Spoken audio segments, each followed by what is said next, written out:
Okay. So Scott is not here today. So I will be leading a discussion about prototyping. This is gonna be more open. I don't have like any slides or anything fancy. It's just more about what do you guys do to prepare for prototyping?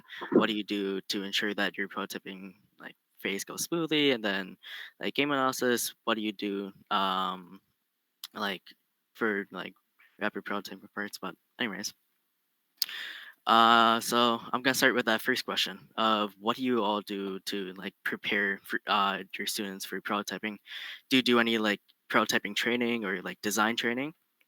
For Nightcrawler, we use mini trials where our students they get to design the robot by themselves basically, and everybody basically takes a step up. So, oh, okay. Um, so the new students become or like take on the role of returning students. However, returning students take on the role of captains, and captains kind of take a step back as mentors. The mentors just make sure people don't hurt themselves.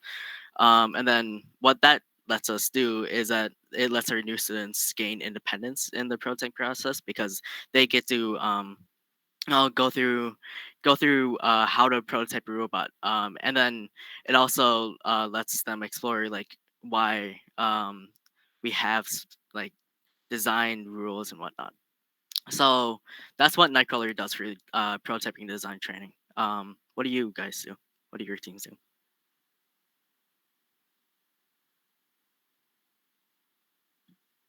So 3926 also uses mini trials for prototyping training, which has been super helpful. Although with the shortened length of the season, what we've done at least this year is we made a prototype, then we figured out what worked about and what didn't work about, and then we kind of moved on to the final robot. So it was only like two steps of iteration compared to usually a lot more steps of iteration that go on between prototype and final design that we see in the off on season. um I think that one of the things that has been helpful is we usually split into like multiple different groups to prototype different ideas, and then once we see the prototypes we are better able to weigh like the pros and cons of each of them, but that also has the downside of it takes longer to build both of them.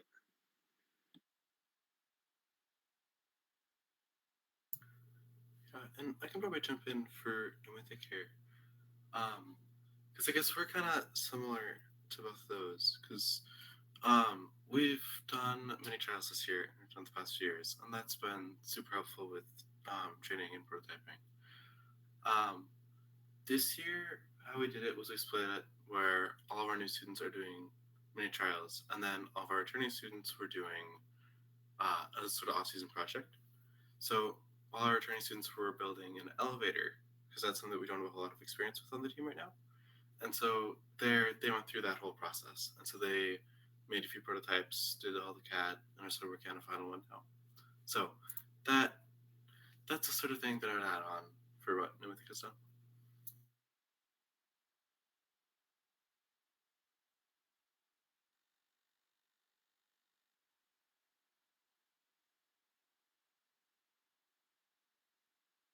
So not so much more of a success, but more of a challenge on talent for us. In the past few years, we really haven't been able to do prototype training.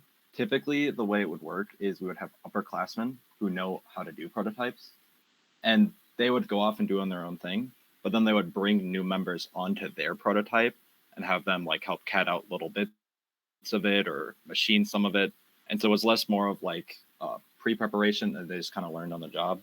This year, we're trying to do a lot of different things. We're starting with just having people learn CAD, and that's already helping with prototypes. But we haven't really gone into the design.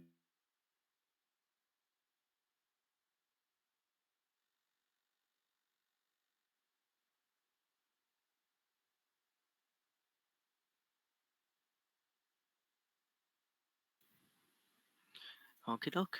And then the next question would be like, do your teams do anything before your prototyping phase like in the season, that helps make sure that phase goes smoothly. So what Nightcrawler does is that well, we find that what makes prototyping so long is that we just have like so much to prototype. So we focus a lot on our game analysis and strategy to really narrow down the ideas. So we have like design tenets that help filter different designs that just don't fit with those like rules. Like for example, we try to use wheels to pick everything up. We generally try to stay away from claws. Um, and then our game analysis helps us figure out a strategy, and then we base a robot around that strategy. So in the first few days after the game is released, we as a team come together and just like go through the game manual, and then we figure out, okay, this the design team is like, these are the possible strategies that we might see within the game, and then we do something called human robots, where our students basically simulate those different strategies by acting them out, like walking as robots, placing pieces, and then that helps us narrow down our strategy and then base our design around that strategy, and then that usually helps us like figure out, okay, we probably want a robot that does X, Y, and Z, and then we go to design and figure out, okay, what do we need to do to complete X, Y, and Z. Just to piggyback off of what you were saying, Kevin, I think another thing that we've really addressed in the past couple of years with the human robot simulation has been this idea for our students of robot archetypes. A lot of our students really want to get very focused in on like, how exactly would we do this thing? And so we like to have them think more broadly at first about, okay, is this a high goal scoring robot? Is this a low goal scoring robot? Maybe this is a robot that's a little bit more assistive. It's bringing game pieces, and like keeping things very high level before narrowing down into, okay, do we use, an arm with this type of claw on the end or this wheeled intake? Thinking about the archetypes first allows us to think a lot more about like whole game strategy before we get straight into very technical questions.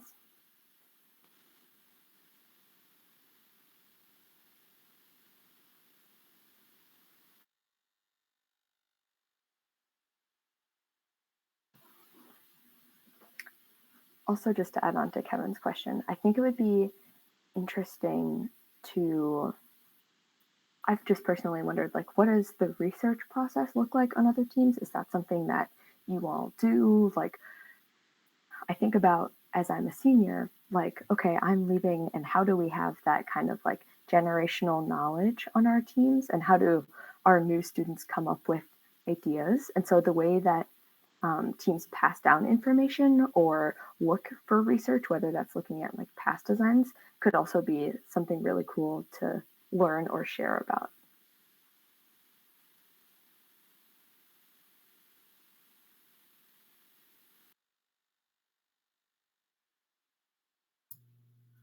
Yeah, I can probably talk for Nemothic here. Because in the past we haven't really done a lot of research or stuff like that.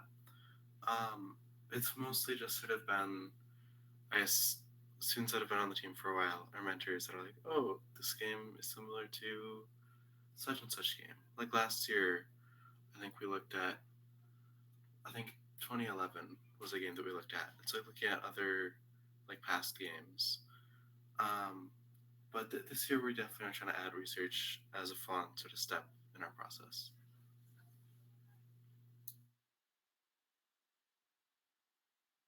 Yeah, at 3926, we also want to add more research into our process, especially looking at how previous games have been similar or different to these games, and like how you can kind of take away from it. Like, I think, for example, one of our blind spots in 2022 is like, how are we going to do this multi-run climbing thing? It looks really hard.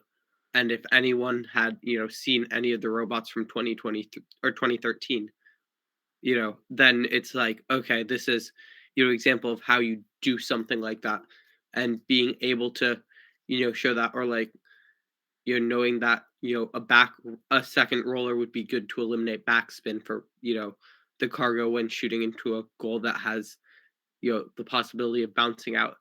And so right now I'm trying to compile like just simple overviews of each, like the past 10 games, with some examples of simple robots from them that have been successful, and I'll see how that works for our team this season. But then also, I think part of it is figuring out how to get teams to look at or members to look at Chief Delphi, because there's at this point, almost 100 open alliance teams, right, that are all putting out stuff on kickoff week, and it's impossible for just one person to read them all. But I think if there was a structure for like a team to do it as a whole, that might be very helpful.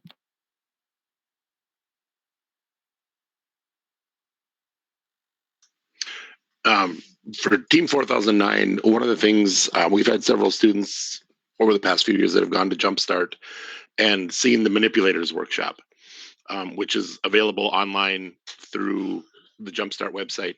And I encourage people to go and look at that, because he breaks it down by game piece. And how many times has a 9-inch ball been used, or a 13-inch ball, and what years have they been used, and what type of climb has been used every year, so you can look back at that. And see what worked in those years. And another thing that we do is we've had a couple students that have gone on to colleges that do robot in 3 days, and we will quite often live stream what it is. We usually do North Dakota, because that's where most of our students have gone on to, and we kind of we have it in the background, so we're not just sitting there for 3 days watching robot in 3 days, but we get ideas from them. If you saw our funky climber for rapid react that swung, we borrowed that from the University of Minnesota. Their robot in 3 days team tried to do it. They never got theirs to work. We did, so we were kind of proud of that. But so that's another option, is to look at robot in 3 days, what they're doing, because that'll give you some ideas really early on in what works and what doesn't work. And then that passing down that knowledge that's there. I'm going to use an example of one of our students this year, who actually took a step back from leadership, because he would have been right up there for our team captain. But he's our programmer, and he's been our programmer for 4 years. He's one of our only ever 5-year students. And he said, I want to step back and teach all of the programmers that are coming in. And we were lucky enough to pick up a former KnightKrawler student, Ian, who has been working with him, and they have absolutely come up with some amazing things to do in autonomous. So, and they broke down the sub team or the programming team into sub teams, and assigned students to work on different things. So they're taking that knowledge that had been in just one student's hands and spreading it out to multiple students, to do that. So it's been really good to see that, that knowledge passed on.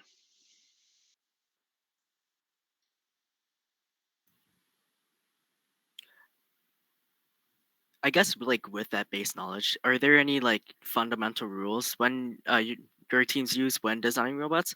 I know I talked about like how Nightcrawler only uses wheels for like your intakes, but I'm curious to see what other like base rules you guys use.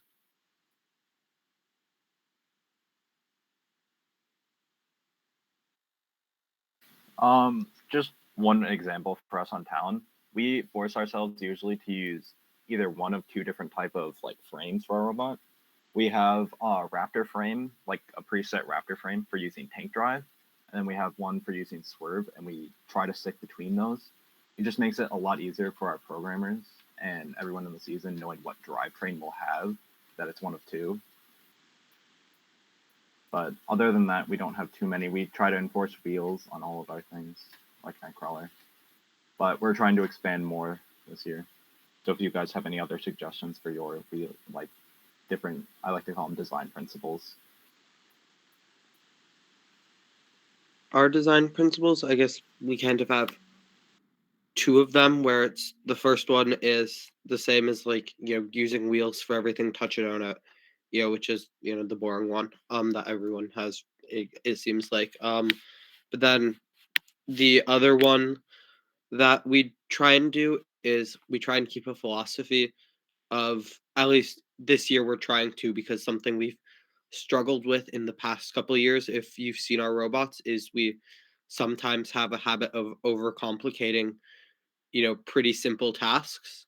And so our goal this year is to do whatever task we do in the simplest way possible, and that being our metric for what we choose to do. So for example, for mini trials, we had two different options for what we wanted our robot to do, and we didn't have the wheeled only requirement for mini trials because we want, to teach students kind of, how we design through that. But um what we kind of did was we still wanted them to, go with the philosophy of like, do we want to do, necessarily the simplest way to achieve a goal.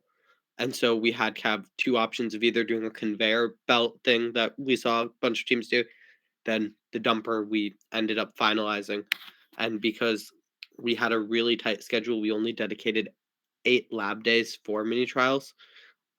We ended up choosing to do what we thought would be, the simplest way to achieve the goal that we wanted to.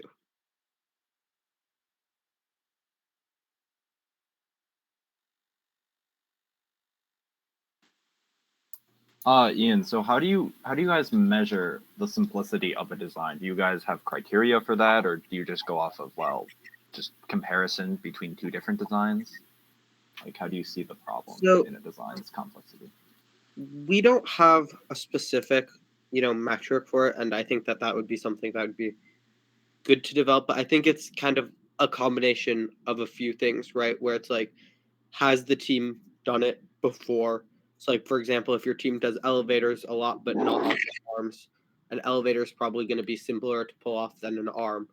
Or in our case, last year we chose to do pneumatics for the first time since 2016, and that added a lot of complexity because none of us really knew what we were doing when we were setting up a pneumatic system. So we had a lot of, tube failures and things like that. But then also we like thinking about degrees of freedom. And so specifically, how many layers of abstractions you have to get to. Abstraction's not the right word.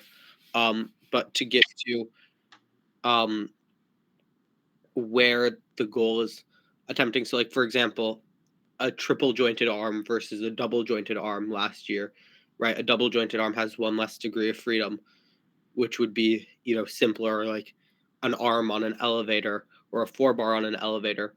We might consider to be simpler than, a double jointed arm because, an elevator, you only really have to worry about it going up and down. And if you have pneumatics for the 4-bar, then it's just it going in and out, compared to if you're making a double jointed arm, like a lot of teams did, right? Then you have to worry about, you get more positions, which can definitely be a good thing. And if that's, what the team's goals need it to be, that might be the better option, right?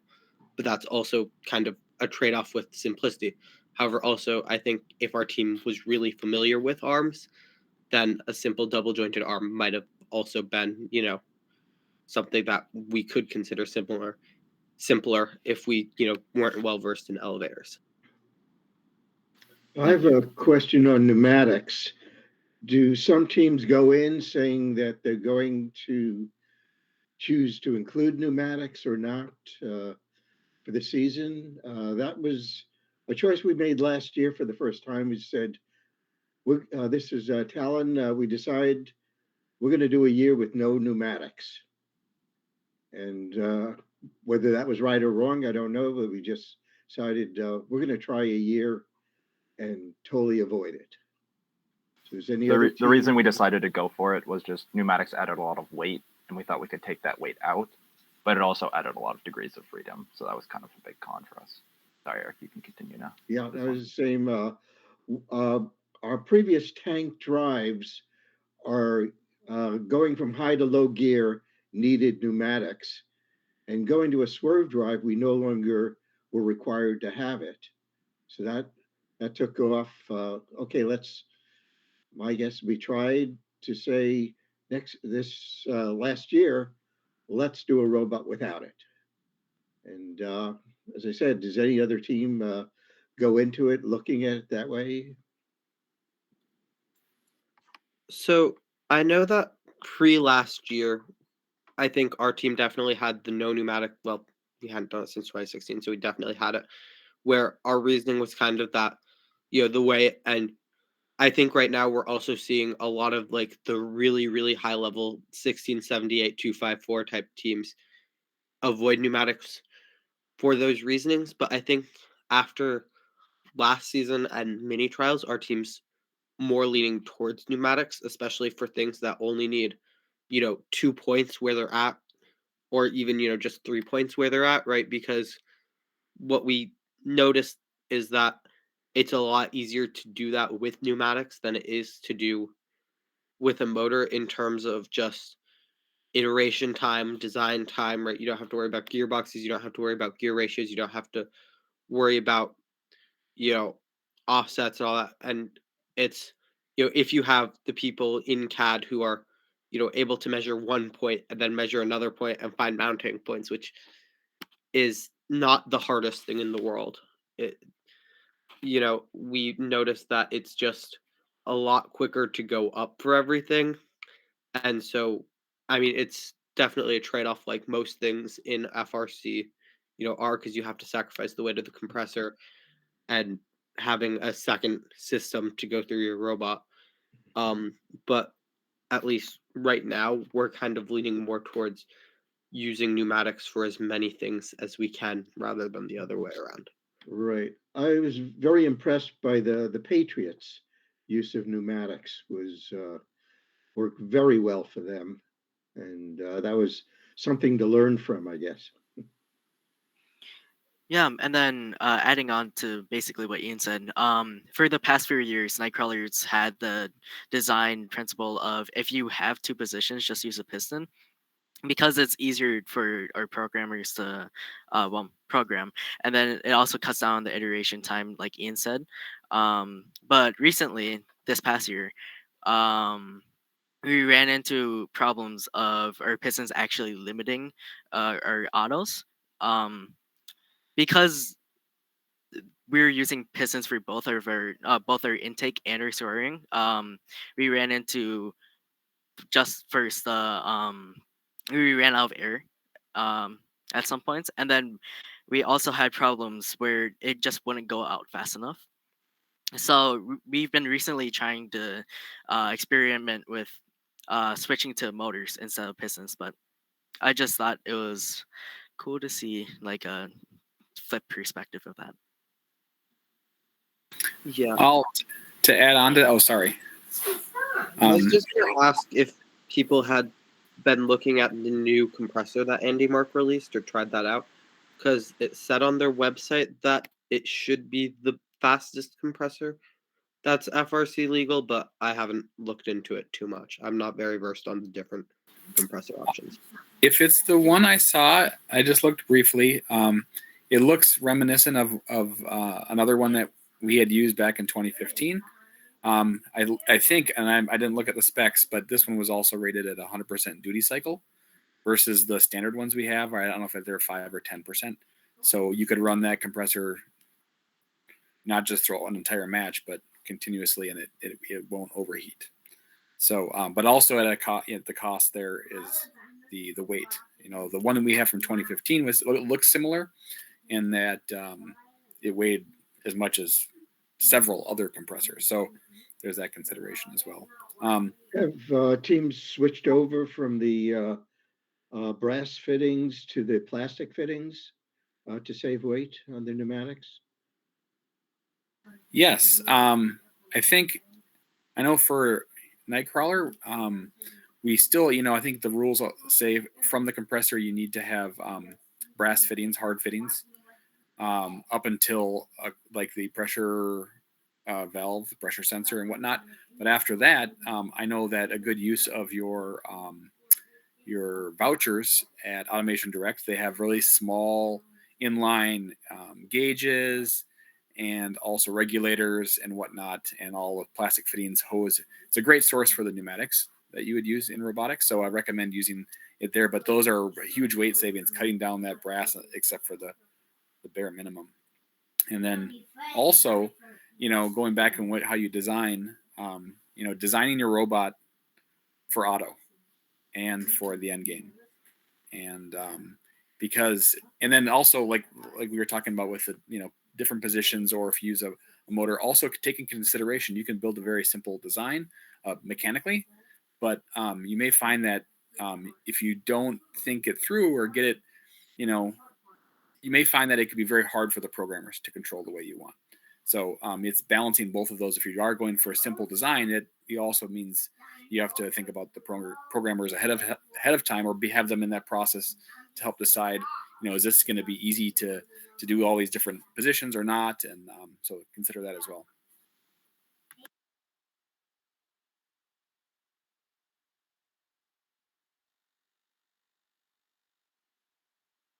Actually, that's my biggest tip as a programmer.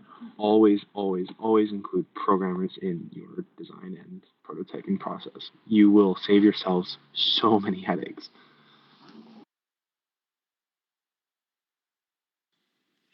Yeah, we on 8234 have, as we're developing our design standards for this upcoming season, we've, with approval from our programming lead, have decided to go for the no pneumatics, just because we have a lot more access to brushless motors now, so we can have more power in place of those pneumatics. Whereas before, we were pretty much limited to, we had 2 Falcons and then just 775s for everything else. But now we have more brushless motors. So we're just phasing out pneumatics this season, unless we decide that if we absolutely need them to play the game.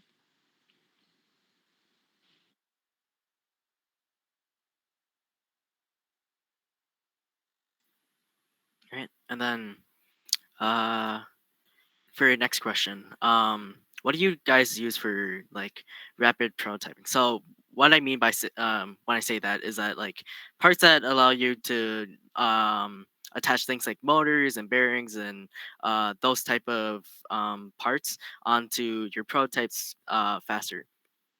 And then an extension to that of like an extension to rapid prototyping parts is that what are your guys' use of rigs? Do you guys use rigs at all to prototype? So those are basically like mechanisms that are focused on figuring out like different variables like compression or wheel type for your prototype. So for us, we're really getting into rapid prototyping this year. Usually what we do is we have 80-20 bar, and we have a CNC machine, and we pre-cut out like motor mounts and stuff in fiberboard that will fit onto 80-20.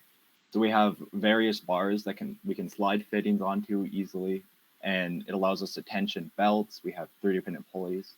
So it allows us to get either riggings built to the test. Usually we like to test compression on whatever pieces that we get for the season.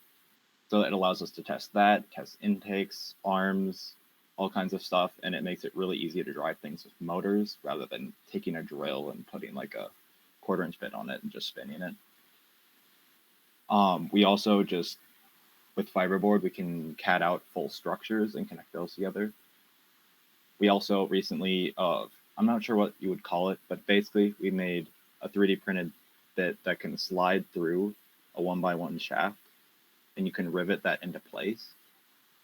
And then inside the 3D print, we put a nut in there. And so you can have bolted mounting on a 1x1 very easily. That's just a few of the things that we have done.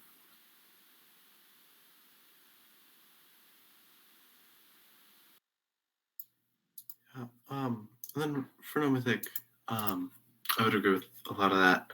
I think one of the tools that we found very, very helpful is a CNC router, or we use the Xcurve Pro, but just any CNC router. And it's been really helpful. I know one of the things that we did last year was we did two sort of side panels with different bearing locations. So you could put in different ones with different spacings. And so that's that sort of rig idea. And also similar to I think the different like rods you were talking about. And so yeah, that has been very helpful.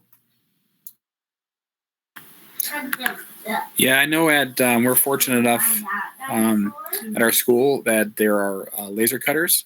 So while you probably won't laser cut a final robot part that'll be on the robot with one of those, you know, that 1/8 inch or up to 1/4 inch sometimes, you know, fiberboard or plywood, you can really faster than the CNC, go make that prototype and come back and test it out within a few minutes. And that's really handy if you have access to one of those. That laser cutter is also really good for slicing stuff. If you get like before 3D printing something or before properly manufacturing something, if you want to see how something fits, highly recommend laser cutting out a little circle first in cardboard.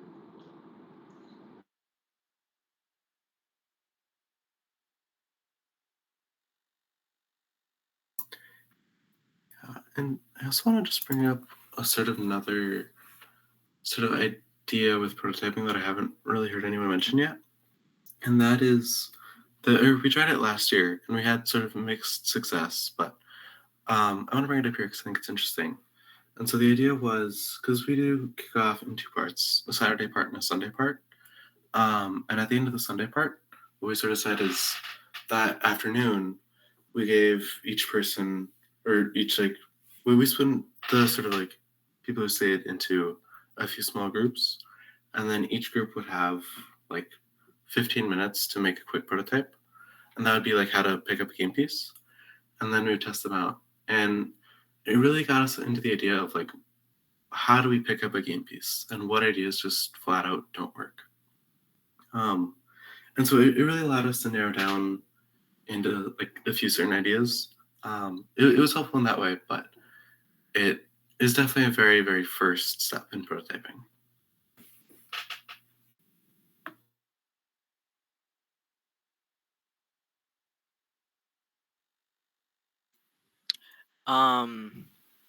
So how KnightKrawler does like rigs is that we build it within the season. So we get the game, we figure out a design we want to do, and then to prototype it, and then we make the rig in the season, right? But we recently realized that a lot of these mechanisms are shared throughout throughout games. Like an intake usually stays the same. You have 2 bars, and then you vary the distance between those bars and vary the wheels.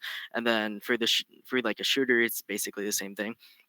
So I was curious to see if you guys have like preset rigs that you guys use throughout the year.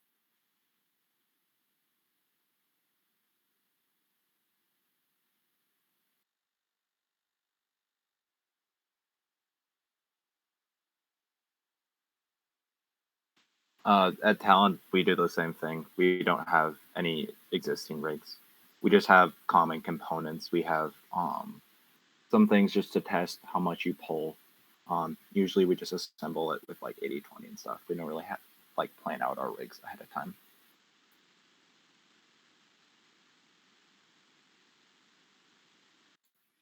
And then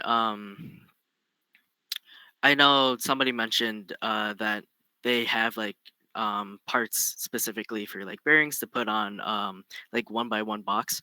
Um, I was curious to see like how many other teams do that. We as KnightKrawler have been looking into like the Spectrum blocks that let you basically do the same thing of like putting bearings and motors onto 1x1 box without having to like use a gusset or like drill any holes.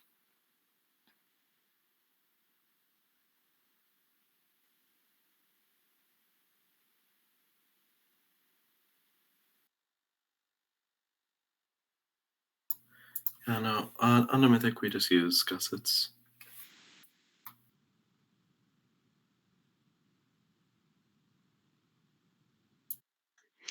The Rev extrusion that they came out with last year that has the pre-cut bearing holes in it, the max tube. We used that a lot last year because you just have to pop the bearing out, you move it 2 inches over, and you can kind of play on different heights for mechanisms, different spacing for arms and chain and belts or whatever you want to do. It's all preset for the 25 chain that a lot of teams use. It makes things. I mean, you just pop a bearing out, you move it, or you slide a shaft up a hole or down a hole or whatever, and it makes it really easy to and quickly prototype without having to re-drill holes or move unbolt stuff. And it worked really slick for us last year. We build a lot of fast, dirty prototypes out of just whatever plywood scraps are laying around, just to test how a mechanism will work or how an intake will function. Just kind of whatever's laying around, and we'll just do a quick and dirty prototype with that. And if it works, then we'll move it on to a different stage. But that doesn't mean that's where we're going to go. We're constantly prototyping different mechanisms, different ways of doing things. And some of them are pretty crude looking in their initial iterations, but we refine them as we go along.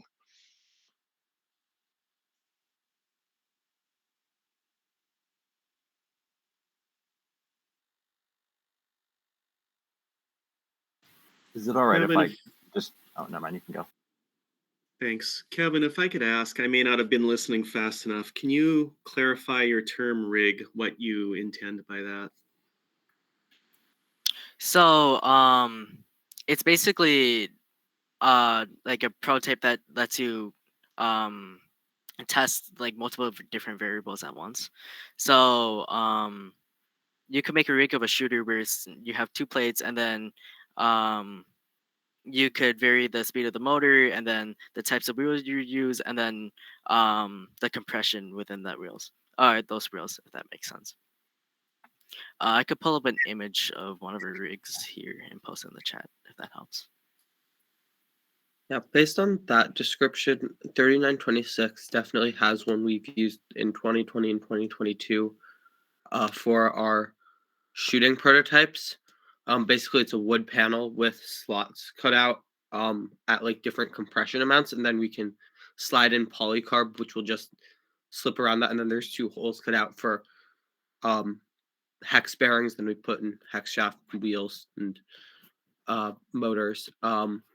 And based on that, we're able to test different levels of compression, different wheels, and different speeds to figure out what types work the best for us.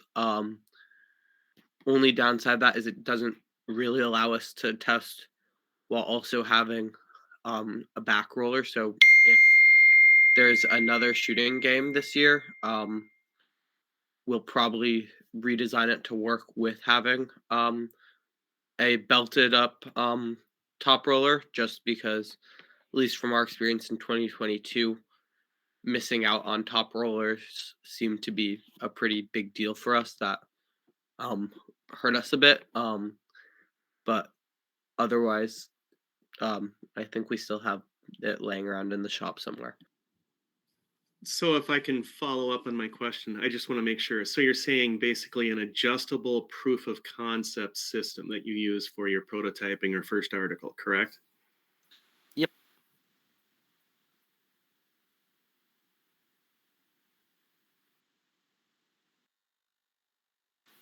I was just does anyone else have any more questions or want to continue on the current thread?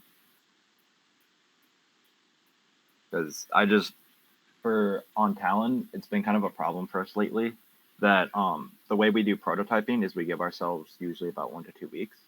And in order to make prototyping go faster, we usually break out into separate groups, and each group will work on their own specific prototype. But then when we come to try to bring it all back together in a large group, not all of the prototypes seem to mesh together perfectly. Do you guys have a different way of doing it? Do you prototype in large group, or do you have ways of interconnecting prototypes better. Wait, could you clarify what you mean by like mesh together? Like, are you taking, let's say, like an intake into an indexer? Like, are you using those prototypes together, or do you mean something else by that? Yeah, about that.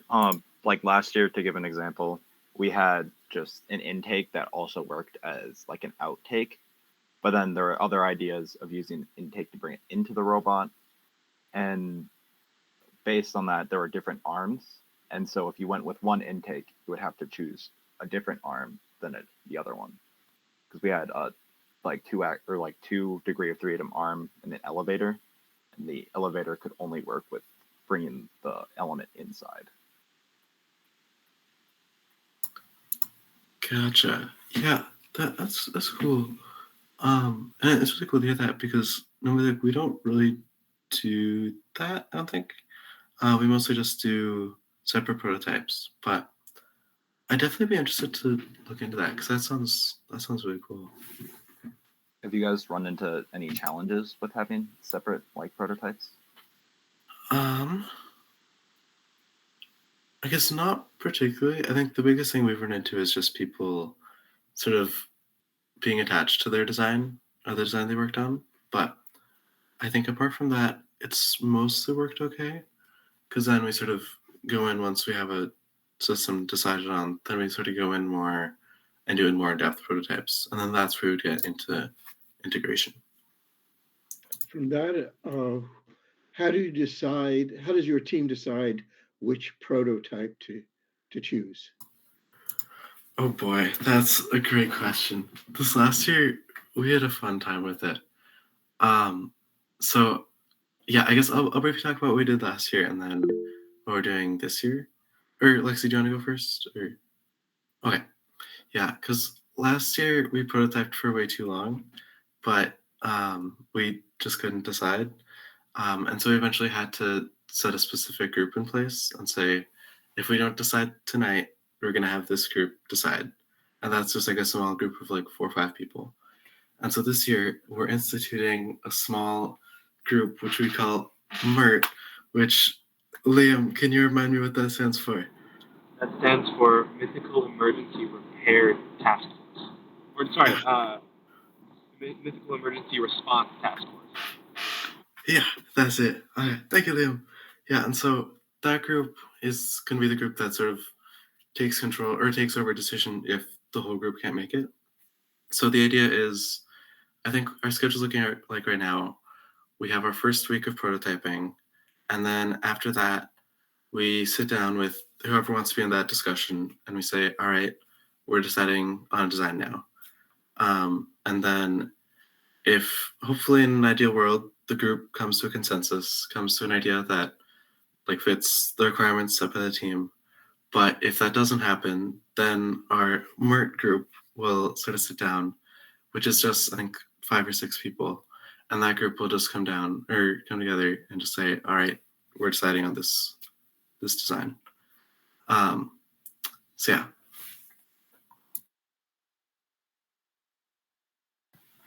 Yeah, what I have ironically really connects with what you were saying, Resness, because on KnightKrawler we have the design team, and so kind of what you were saying, Paul, right, where you have these problems where your groups haven't really communicated and their designs don't end up coming together. I think a lot of that for us, because we do generally have different groups prototyping different versions of mechanisms, is that at the end of the day, you know, at least a representative from every group comes together at the design team, and we have, you know, whether it's a scrum or it's just like a check-in on what potential like pros, cons, challenges of the designs are. At the end of the day, we're like coming together as a smaller group and saying, okay, here is where our designs are at. And so I think even if it's not necessarily like you have a design team, but just making sure that your groups are talking to each other, that could help with that. Definitely. Do you guys have like stationary time or like allotted time to allow your groups to connect? Yeah. So outside of just normal like scrum within your sub teams, after our regular meeting wraps up, design team will come together and have, I don't know how long they usually are. I would probably say about a half hour. Just like come together, discuss, set a plan moving forward. And if we're doing that for sure once a week, probably multiple times a week, then make sure that everybody kind of stays on track, hopefully, for where they need to be. All right, thank you. And then for like integration between mechanisms, that's where CAD really plays in for us. We don't we CAD like our shooters and our intakes, but most of the CAD is really based off of, okay, how long does the elevator need to be, what angle does it need to be, and like how is the forward bar gonna play out. So that's how we ensure that all of our mechanisms kind of mesh. And then if there's a problem, CAD usually steps up and it says, okay, how this isn't gonna work with what we already have. um and then of course design team also helps with what mechanisms we want to actually put on the robot too.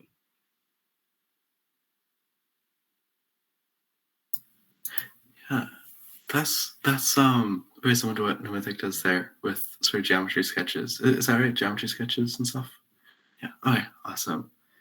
Yeah, and I'm also now remembering because the past 2 years we've built very sort of separate subsystems, and so in 2022, for example, we only scored in the logo, and we just had one mechanism that did that.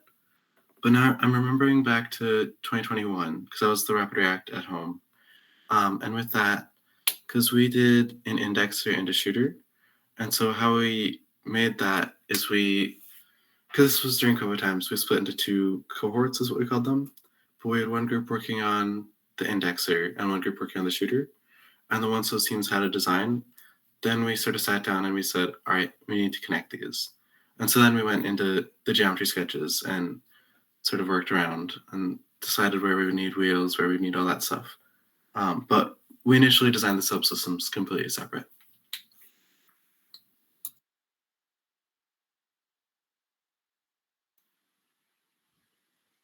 Do your prototypes like, I guess, for what the final version is gonna look like? Because what we did last year was that our prototypes just focused on the variables that we needed to test to prove that it actually works and does what we want to do. So basically, everything about what it looks like, it was done through CAD. So that also eliminated like how we're gonna mesh these two things together, if that makes sense. Yeah, prototyping it really is essentially going through and finding answers to the questions that you have in regards to a game or design. Like what is the compression that's required? Different things like that, and that help you drive to finalize your design. So you can put those, oh yeah, we need compression of this way in the intake, or maybe then, in indexing, we need to do this, and then you can use those things that you find out in doing your prototyping to better come up with your design. Make sure, have carpeting down if you're doing an intake when you're testing an intake. Also, a first crack at something, yeah, the drills with the 1/2 inch, driver on there work great on your hex shaft, but you really want to hopefully move towards it being, motorized, and maybe we try to sometimes put it on a dolly or a rolling like chassis or something and move that intake with that whole contraption running on the robot to see how it interacts on the carpeting. Recommend we have a pneumatics test board and electronics test board for motors. Electronics has a couple speed controllers on it and a battery, and so it's all mounted down on one little board so you can carry it over and test it. And you have a variable little potentiometer thing you can get on Amazon for like $15 that creates that PWM signal so you can control forward and back of the motors. Also the pneumatics, having that we have solenoids that have levers on them. We purchased. They're not FRC legal, but they work great for instead of getting a little screwdriver in there to poke at the little pilots. And then also be just as well being safe, we have a relay that's wired so that we actually do have a pressure sensor switch, so that you just leave it plugged in and it charges the tank up to a set pressure, and you can keep using the board and it keeps charging and stopping at the correct pressure without having to unplug it too. Yeah, and another thing that like helps us have a smooth prototyping phase is that we create a list of those variables. So if you're doing like an intake, we need something that tests our compression, how fast the wheels go, if the wheels need to go at different speeds, what type of wheels we need to use, and like all those variables are made in a list, and then every time we make a prototyping rig, we ensure that that rig accomplishes at least one of those goals. So that eliminates a lot of like overlapping information, if that makes sense.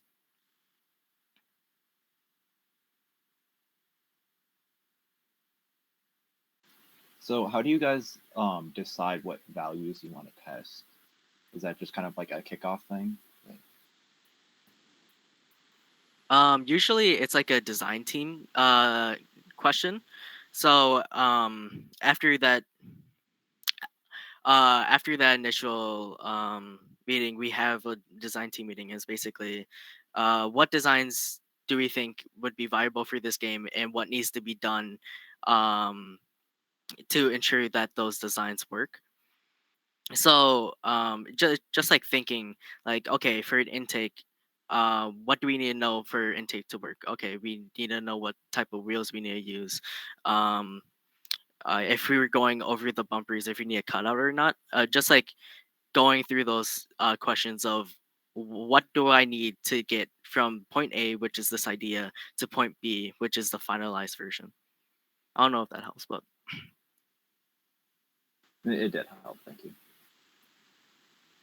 Also, before you can, shoot or score that game piece, you have to acquire it. So a lot of times, I think we start off with just focusing on how do we acquire game pieces, and also based upon strategy, of that game. Typically there's a human loading aspect, and we have to weigh out if human loading only is practical or not, versus having to come up with other means of acquiring the game piece. But we usually kind of start with that before we even worry about how to score it. We have to see how that game piece interacts. I mean, that will maybe help carry over with how it's scored as well, but just think about how to acquire that game piece. Yeah, and I think to add on to that, something that was very helpful for Mythic last year was that we had an old drivetrain in the shop that we could use. So we hooked that up with some programming and then just slapped some intake prototypes on there and just sort of saw, like, when driving around, how can we interact with game pieces, which was very helpful.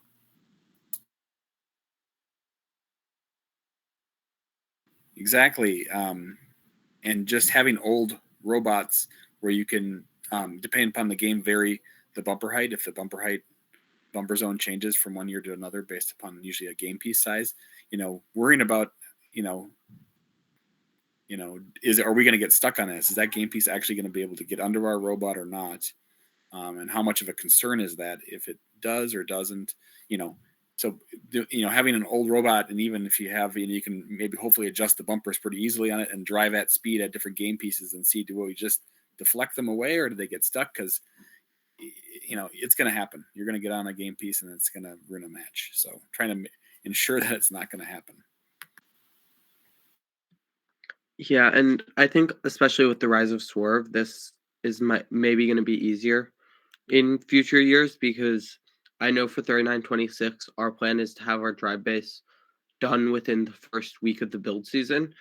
And it's going to be done by our electrical sub team, which is a little confusing and weird why our electrical sub team has built our Swerve base all 3 times we've built it so far.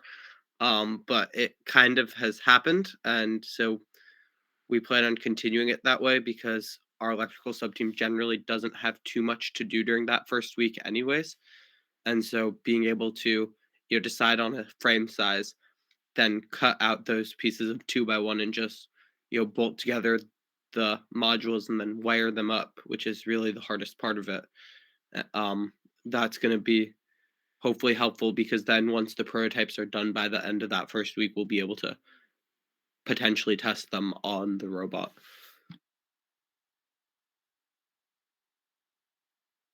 Yeah, the making the frame thing in like the first 2 weeks is super important. And because it also just allows your programmers to start testing autos and auto pathing. And then that goes back to balancing your mechanism with how mechanically complex it is, and then like how easy it is to program. But that, I think that also plays into like optimizing your use of CAD. Basically, like, does this really need to be CADed right now? And what can be done in CAD that doesn't need to be physically prototyped? What needs to be physically prototyped? And just like figuring out that list of to-do items is really important. And then that also plays into basically like reducing the amount of trials within prototyping, because prototyping is a lot of trial and error, and I feel like the way to make it go faster or to smoothen out the process is to by removing the amount of trials you have to do. And then I feel like how that's done, or mostly, is what you do before you actually start prototyping.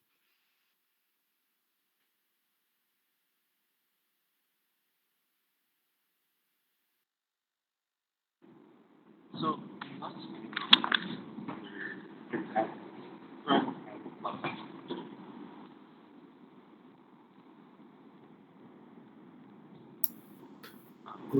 We can't hear you that well.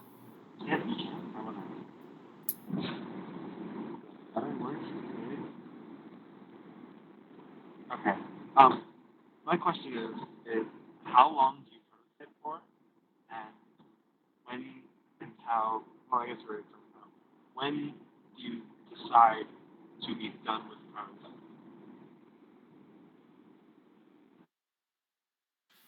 On Talon, we kind of have more of an ongoing prototyping. We create like a schedule with several points that we need to hit. We want to pretty much get a really solid view of what we want to prototype, or like finish different models of prototyping. And then we present those models to the team and do a like pros and cons session, and we decide which ones we want to pursue. And that is, we call that our team design review. And then we have like 3 or 4 days to then try to attempt to integrate everything together.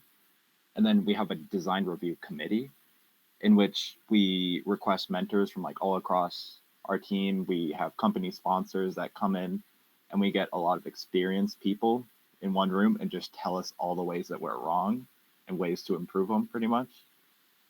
And usually after that, we give ourselves another like 3 or 4 days to pretty much improve as best we can.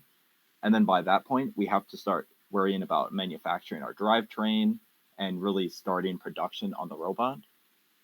So we have to send off drawings to company sponsors to help us like weld together a drivetrain and things of that nature. That's usually when our prototyping kind of ends. But we can make little adjustments to our subsystems on there as well.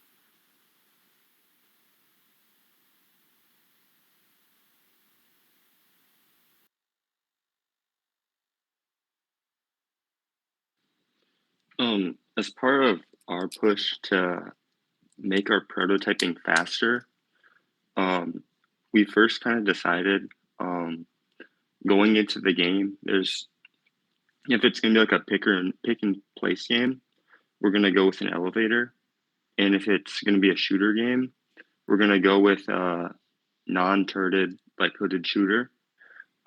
So that way, right after kickoff, we are planning on getting a rough kind of master sketch in CAD done. That's parametric. So then, like what people from KnightKrawler was saying before, we can find the variables that we need and just quickly change that. And I think we're trying to have like a prototyping cutoff so that we can build kind of a first version of the robot, and just get that off to code team. And then all the design people from there are going to be able to think about, hey, how can we improve this? And then make almost like add-ons to put on the version 1 of the robot.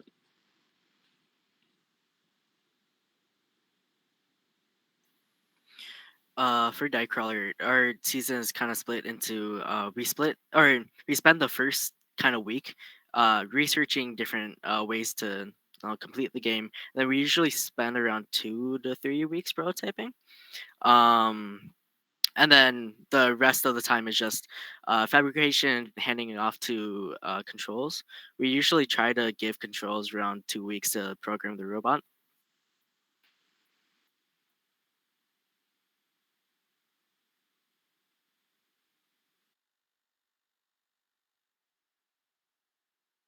And then, do you guys participate in week zeros at all in order to get drivers practice?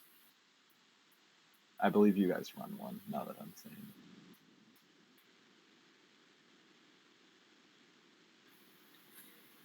Yeah, we host a week 0, and as part of that, we have a parent crew that builds all those game elements. I know most teams try to build the important or the team aspect of those. It's really important to do that. Some are really simple, some are not so much, or how well they approximate the real field. You kind of have to look at the real drawings really closely to make sure that those critical details that make them a difference are in that team version that you build. But we will usually go back and tell those parents that are working on building what are the most important things we need. So like last year we said we need at least, 1/2 of one of those charging stations right away, so we can work on, how easy or hard it is to balance. And I think we found that the wood one we had was almost harder, I think, so than the actual one, because it was also a half and not a full width, which we had more mass with that. So yeah, it definitely helps, but I don't know. We don't usually get it to all set up onto a whole field until the night before, and we get on there at the same time usually as everyone else at week 0. Yeah, and I guess the question with that is to what degree do teams build field elements? Because I know last year the charge station sort of had 2 versions. I think it had the one with just the pipe or something, and then the one with the hinges. Because for No Mythic, we went for the one with the hinges, and that probably took us a week or 2 of milling, where we just couldn't use the mill because we were just making those steel hinges, which took a long time.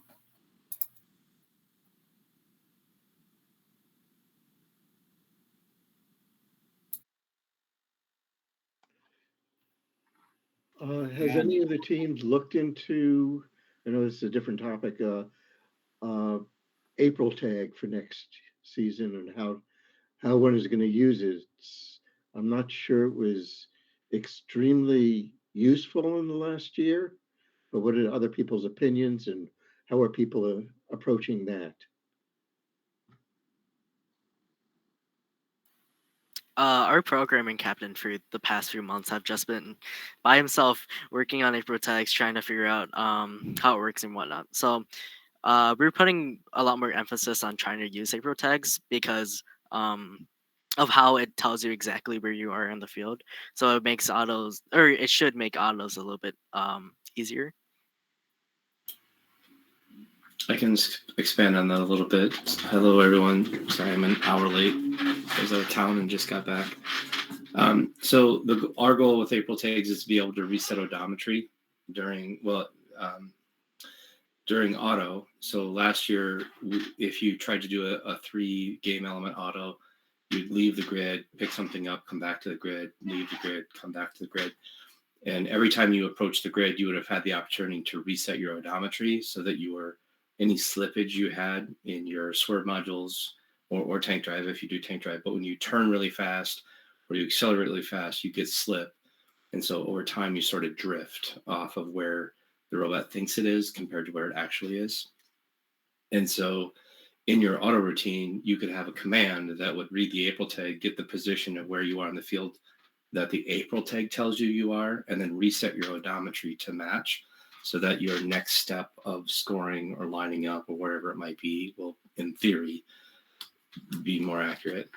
And if you had some type of an autonomous assisted scoring element for next year during teleop, so you got close and you hit a button, and then from that point, a command would take over and drive you up and score or whatever the game is, you would do the similar thing where you'd reset your odometry, and then you would run a command that would drive you to a different position and then shoot or place or whatever your robot does.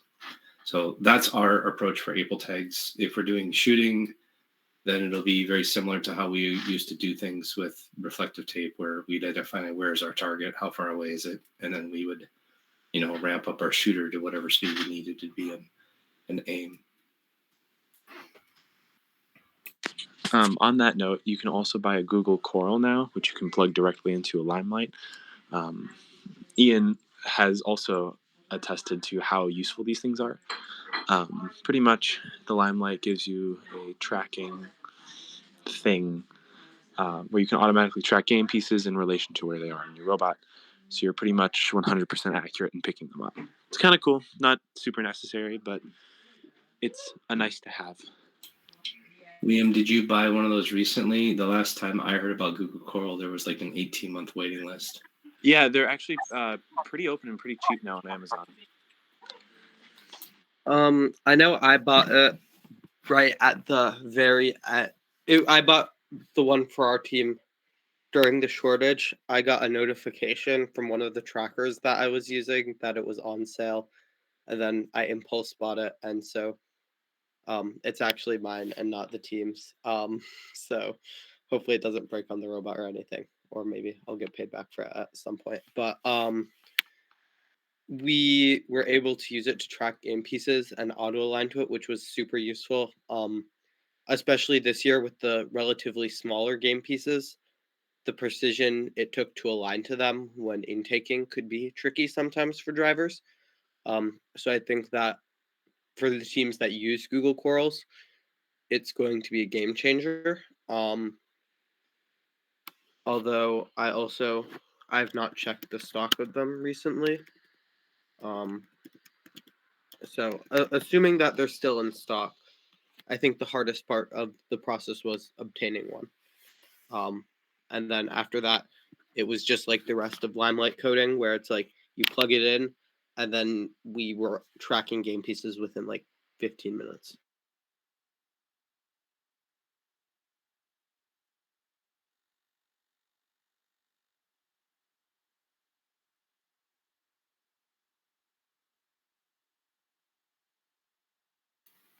How many I guess designs do you guys start with, or like have to prototype within the season? At KnightKrawler, we try to narrow down like the amount of designs we actually prototype as much as possible, and then that's a part of our kind of like reducing the amount of trials it takes to get something working.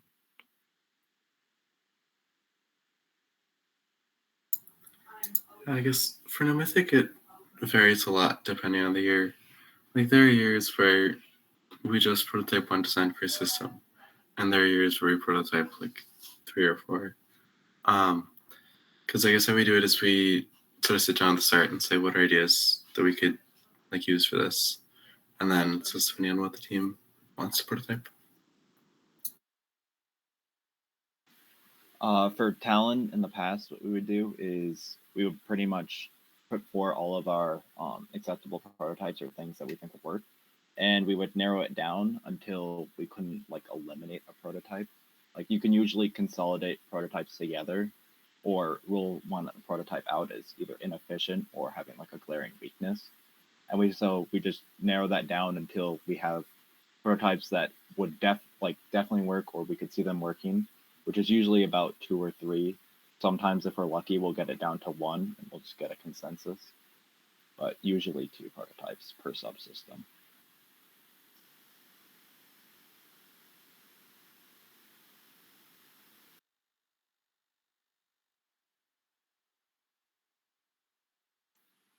And then I guess that brings or like that goes to the next question of what's the process of actually like narrowing down designs? What do you what's your criteria?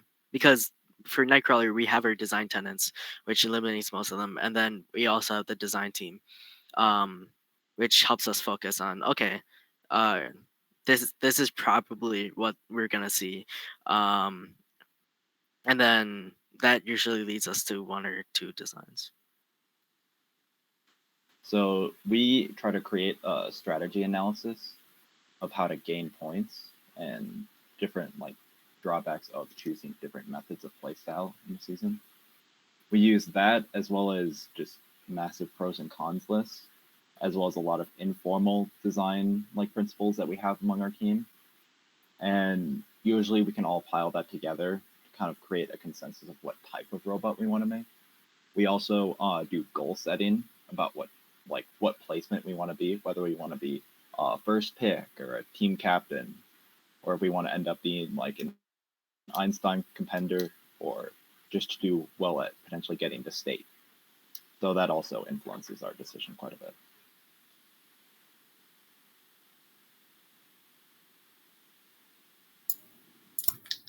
Yeah, and I guess for Nomothic, because yeah, we do something kind of similar with the sort of kickoff sort of strategy, and using that. But a tool that we sort of used in the past is a design matrix, and that's just to remove some designs. That is, we've just used like a Google sheet to sort of put some different, I guess, things that we want, like simplicity, speed, and like some different, I guess, ideas that we want the systems to have, and then we rank them out of 5. And that it can help remove a few if you have like many designs, but it's not great to choose a design. I also want to bring up, because I don't know if any of y'all saw Jack and the Bot's presentation like a month or two ago, but they brought up a really interesting idea, which I kind of liked. And that was the definition of consensus, because they said that consensus doesn't mean everyone agrees that it's the best idea, but everyone agrees that it meets the requirements and principles that the team set, which I think is a really cool way to look at it.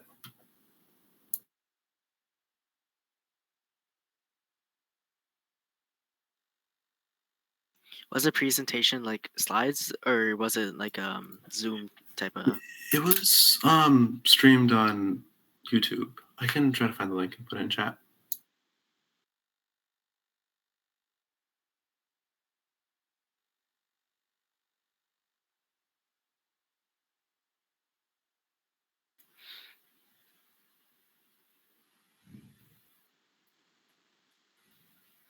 Yeah, I mean, strategy basically guides our robot design for Nightcrawler. Just making sure that well, we pick our strategy through the human robots and whatnot, but then we really try to focus on if our mechanisms meet that criteria of okay, we want to be able to score on the high note and then um, really focus on auto and whatnot. Do you guys have more separation between what you want to design for like design around like how you want to play the game and then the mechanisms that you use for that? Do you guys like keep those like talks kind of separate? Initially, we try to keep it as general as possible.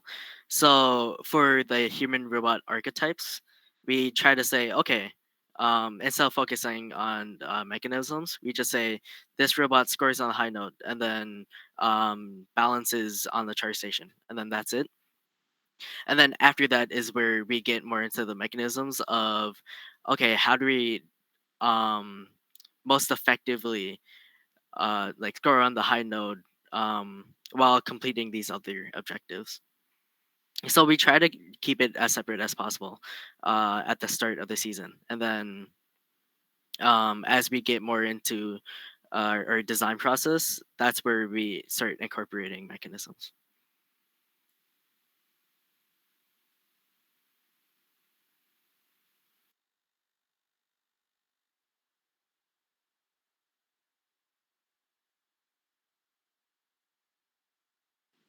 Yeah, I think to your point, Paul, the overall archetypes that we end up choosing are informed by the strategy that we think is going to earn the most points, right?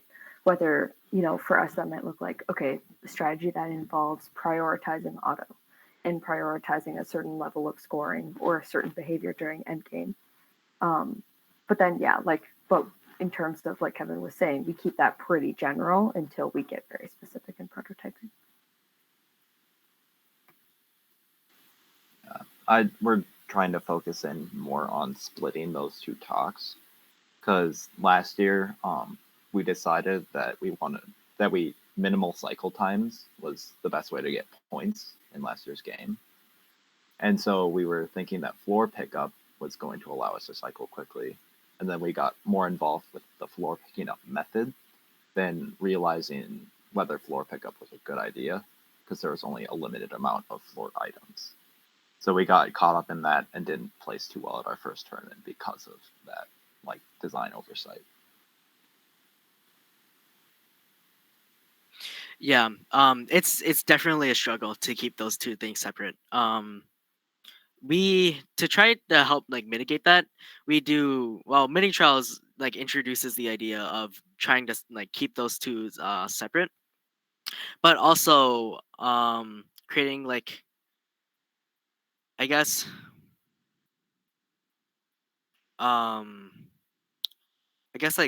goals of or for our archetypes to choose out of.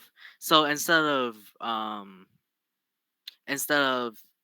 getting into that rabbit hole, we preset okay, this is what our archetypes can do, and then we base off our archetypes off of that list. But yeah, it's a struggle, and there are times where we go through that rabbit hole. So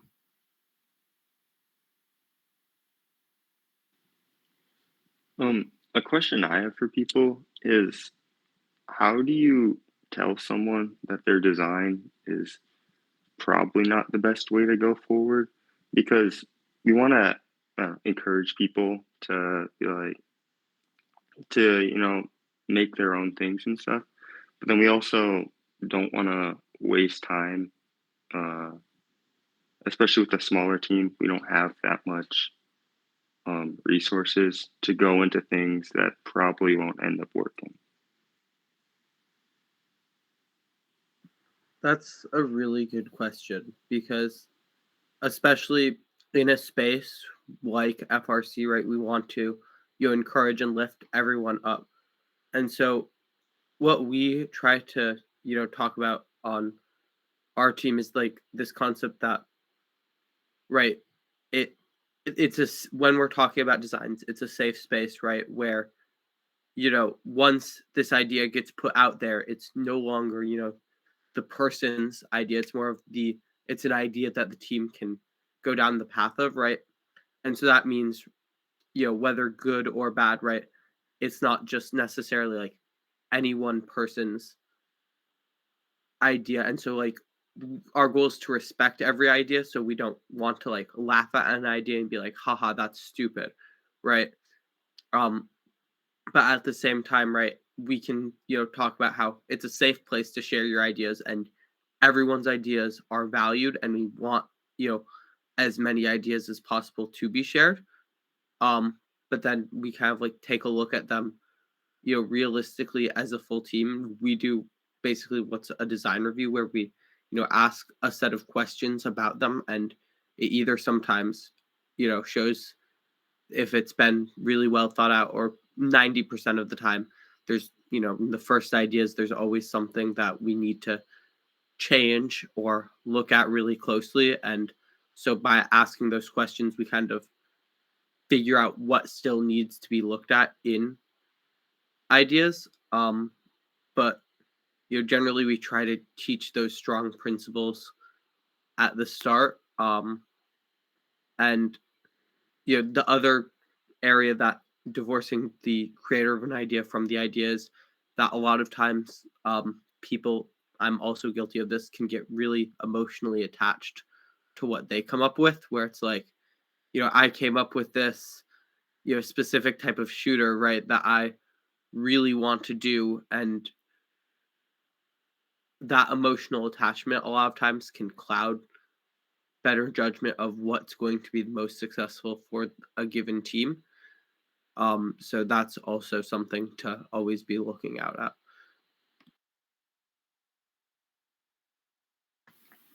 I would also say just making sure that the design tenets that we're going to use kind of like as a rubric are well known, and structuring that discussion around like this is just an objective way that we're judging all of the designs, right? Every design is subject to, does it fulfill touch and own it, right? Does it fulfill these other design tenets?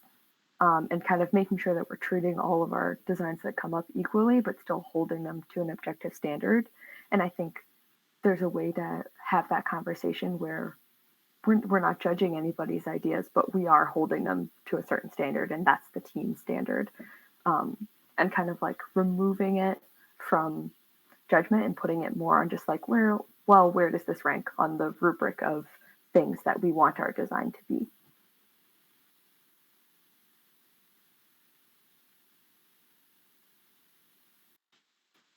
For us, we use a lot of pros and cons lists, which they have a lot more power than you'd probably give them credit, by just putting out all the potential problems you have in front of you and just seeing two ideas compared.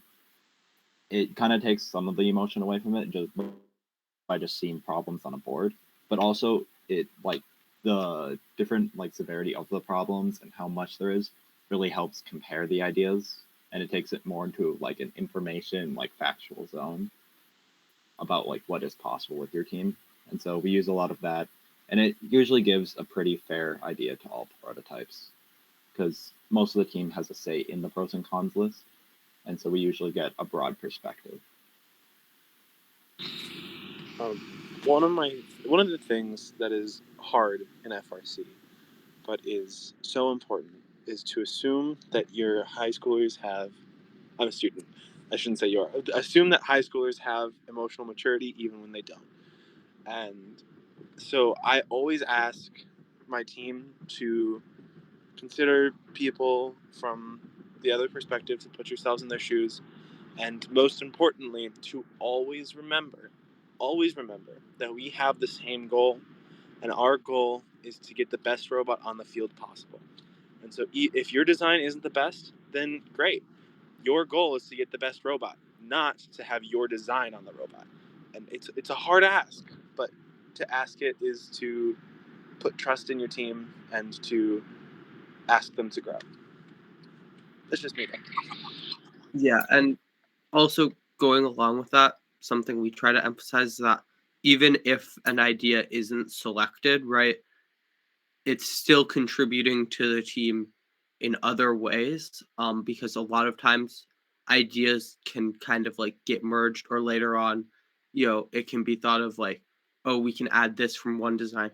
And even if it just gets us a better understanding of how the game is played, almost every time an idea is shared, whether or not, it's a usable idea or not, it still, helps get an understanding of how the game is played.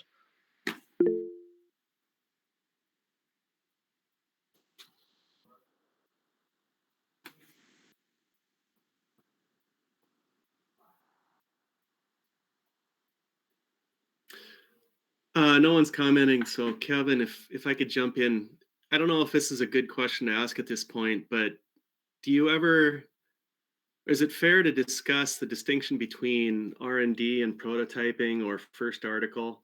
Do you have is it worth talking about preseason or postseason, non-build season prototyping, and whether teams do much in that capacity? Yeah, I mean, I think that's a great question of like if teams do any prototyping in and out of the season.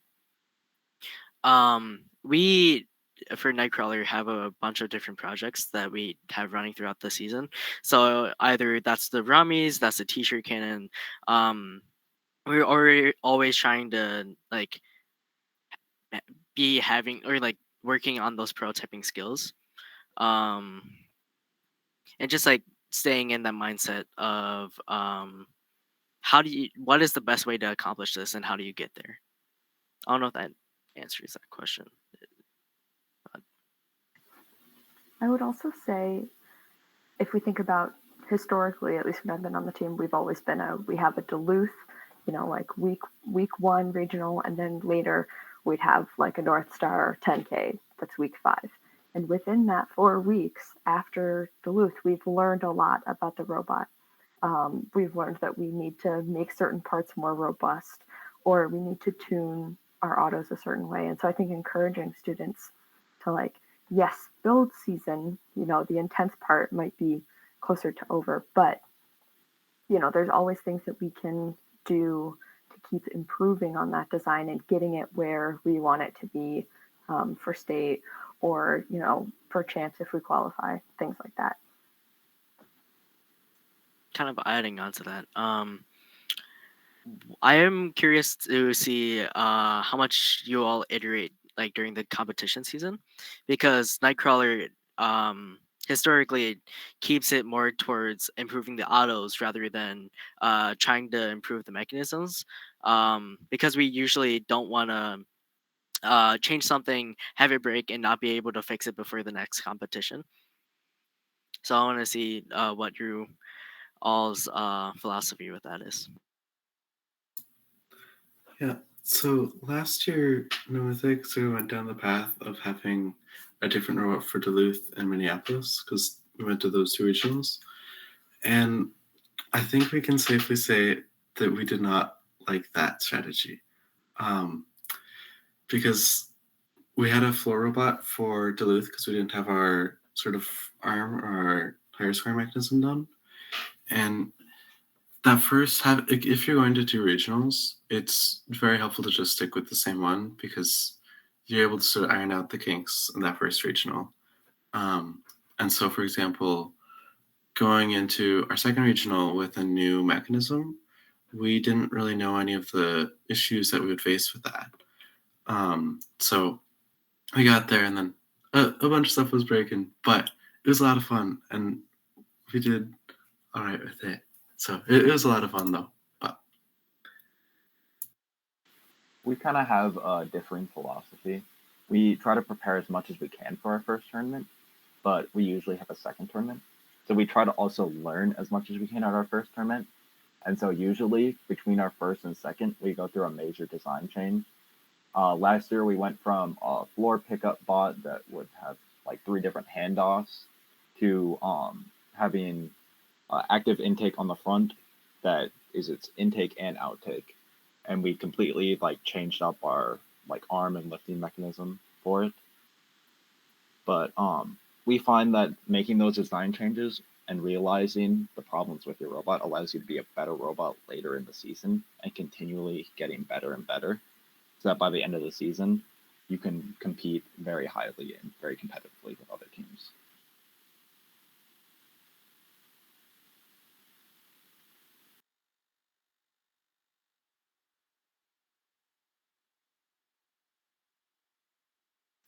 Did we also modify our elevator or our climber last year? Are you talking Rapid React? Yeah. Yeah, we did. Totally redesigned that as well. So. Yeah. So for context for everyone else, in our first tournament, we realized that we weren't going to be able to make traversal. So we went with just a simple up and down climber in a box with hooks on it. And then in between our first and second tournament, we added in some swinging arms to that allowed us to go from mid to high to traversal. And so we were able to use that extra time to really finish what we wanted to do originally with our robot.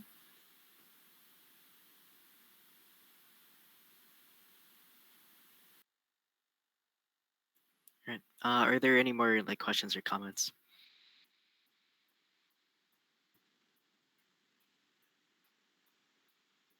All right. It is 8:32, so I think this has been a great meeting. Thank you all for participating and commenting. So, yeah. I will drop the link to the meeting notes and also the link to sign up for a topic.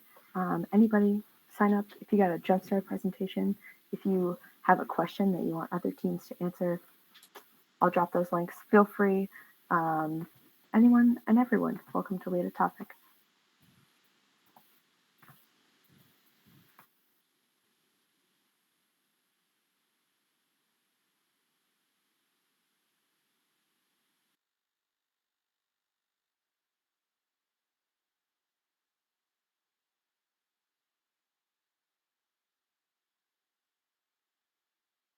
Thank you all for your input, by the way. This was a very helpful meeting for me.